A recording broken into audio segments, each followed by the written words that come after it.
السلام علیکم دوستو، زندگی ہمیں کبھی کبھی ایسے موڑ پہ لے آتی ہے جہاں تنہا رہنا پڑتا ہے۔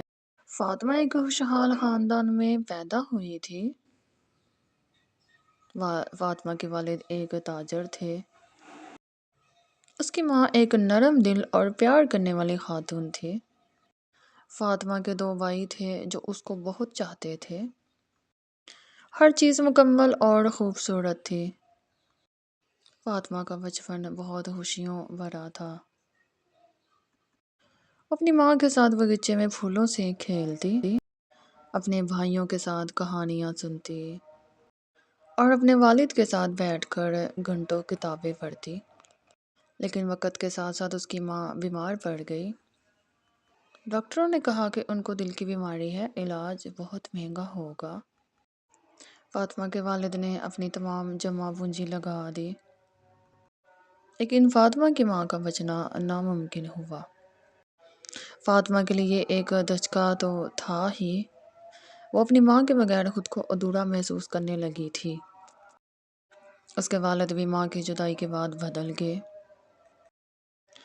وہ سخت مزاج ہو گئے اور کام میں مصروف رہنے لگے تھے۔ فاطمہ کے بھائی بھی اپنے دوستوں کے ساتھ مصروف ہو گئے تھے۔ فاطمہ کے دل میں ایک خلاصہ پیدا ہونے لگا۔ چند سال گزر گئے اور فاطمہ بڑی ہو گئی۔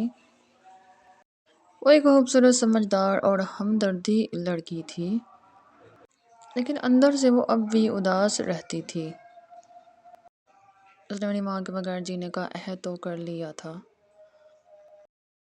لیکن دل میں وہ ہمیشہ انہیں یاد کرتی رہتی تھی۔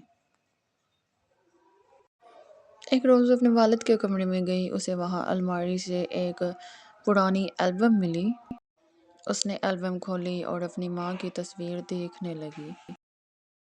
اس کی آنکھوں میں آنسو آ گئے۔ اس نے محسوس کیا کہ ماں کی قربت اور محبت کی کمی کی وجہ سے اس کے دل میں ایک خلاصہ رہ گیا ہے۔ اس نے سوچا کہ وہ اپنی ماں کی یادوں کو زندہ رکھنے کے لیے کچھ کرے گی۔ فاطمہ نے اپنی ماں کی ڈائری نکالی جو اسے اپنی ماں کے پرانے صندوق سے ملی تھی۔ اس ڈائری میں فاطمہ کی ماں نے اپنی خواہشات اور خواب لکھے تھے۔ ان میں سے ایک خواہش تھی، وہ ایک فلاحی ادارہ بنانا چاہتی تھی جہاں غریب بچوں کو تعلیم مل سکے۔ فاطمہ نے فیصلہ کیا وہ اپنی ماں کے اس خواب کو ضرور پورا کرے گی۔ فاطمہ نے اپنی تمام جمع پونجی جمع کر کے اپنے والد سے بات کی۔ شروع میں فاطمہ کے والد نے اعتراض کیا، لیکن جب فاطمہ نے ماں کے خواب اور ڈائری کا ذکر کیا تو وہ مان گئے۔ فاطمہ نے چھوٹے سے اسکول کی بنیاد رکھی جس کا نام اس نے اپنی ماں کے نام سے منسوب کیا۔ شروع میں فاطمہ کو بہت مشکلات پیش آئیں۔ لوگ اس کو شک کی نگاہ سے دیکھتے تھے، لیکن فاطمہ نے ہمت نہ ہاری اور اسکول کو کامیاب بنانے کے لیے اپنا دل و جان لگا دیا۔ آہستہ آہستہ لوگ فاطمہ کے مقصد کو سمجھنے لگے اور اس کی مدد کرنے لگے۔ آہستہ آہستہ اس کے دل کا خلا اب بڑھ رہا ہے۔ وہ بچوں کی خوشیوں میں اپنی ماں کو محسوس کرتی تھی۔ ایک دن فاطمہ کے والد اسکول آئے اور بچوں کو دیکھ کر بہت متاثر ہوئے۔ انہوں نے فاطمہ سے کہا، مجھے تم پہ فخر ہے، تم نے وہ کام کیا جو میں نہ کر سکا۔ تم نے اپنی ماں کے خواب کو حقیقت بنا دیا ہے۔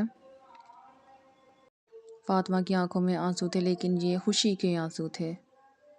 تو کیسی لگی آپ کو آج کی سٹوری؟ میرے چینل کو لائک کریں، سبسکرائب کریں۔ شکریہ۔